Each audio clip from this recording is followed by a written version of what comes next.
আধা ঘন্টা মোবাইলটা না ব্যবহার করলে ক্ষতিটা কি? 1 ঘন্টা মোবাইল না করলে, ব্যবহার না করলে এখন বাংলাদেশ কাইতেই যাবে। তাইলে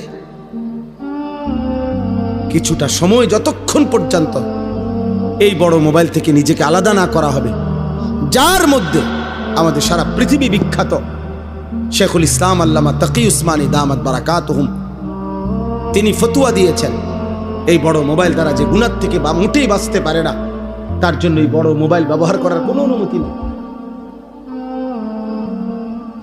এক মুসলমান তার সকল কিছু ব্যবহারের ক্ষেত্রে হালাল হারামের কিছু নাই,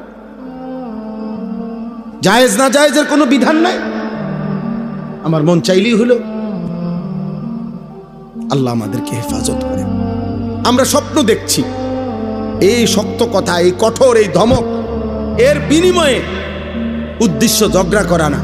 আলহামদুলিল্লাহ একটা স্বপ্নে আছি, স্বপ্নটা হলো আগামীর পৃথিবীতে ইসলামের বিজয় হবে, আগামীর পৃথিবীতে কালেমার পতাকা উড়বে। ষড়যন্ত্র যেমন খুব গভীর, ইনশাআল্লাহ ইমানের বিজয়ও খুব কাছে। রাত্র যত গভীর হয়, এটা কিন্তু বিপরীতে সান্ত্বনাও যে সকাল কাছায় গেছে। সন্ধ্যা বাজে 6টা, এখনো ভোর হতে অনেক দেরি, কিন্তু রাত বাজে গভীর 3টা রাতের, বোঝা যাবে সকাল কাছায় গেছে, আর 1.5 ঘন্টা বাকি। এই জন্য চারিদিকে ইসলাম বিরোধীদের চক্রান্ত, ষড়যন্ত্র, হুমকি ধমকি। আজকে ইহুদিরা আমাদেরকে চোখ রাঙ্গায়, আজকে খ্রিস্টানরা আমাদেরকে চোখ রাঙ্গায়, আজকে বার্মার বৌদ্ধরা আমাদের মুসলমানদেরকে চোখ রাঙ্গায়, আজকে উগ্র হিন্দু সংগঠন ইসকনের গুন্ডারা আমাদেরকে চোখ রাঙ্গায়। কিন্তু এটাও সত্য, এই সব চোখ রাঙ্গানি শেষ করে একদিন কালেমার পতাকা উড়বেই উড়বে ইনশাআল্লাহ। বিজয়ের পতাকা উড়বে, ইমানের পতাকা উড়বে, মাহদির বিজয় হবে, দাজ্জালের পতন হবে, ইহুদির শেষ ব্যক্তিটারও পতন হবে, বিশ্বময় ইসলামের খেলাফত হবে। এটা রাসূলুল্লাহ সাল্লাল্লাহু আলাইহি সাল্লামের বিশুদ্ধ হাদিস।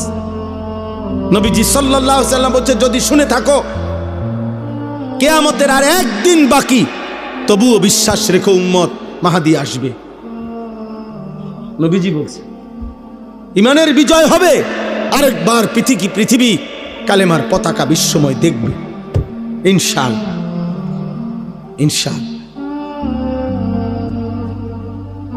ইনশাআল্লাহ। সেদিন হয়তো কেউ কাজে লাগবে, কেউ কাজে লাগবে না,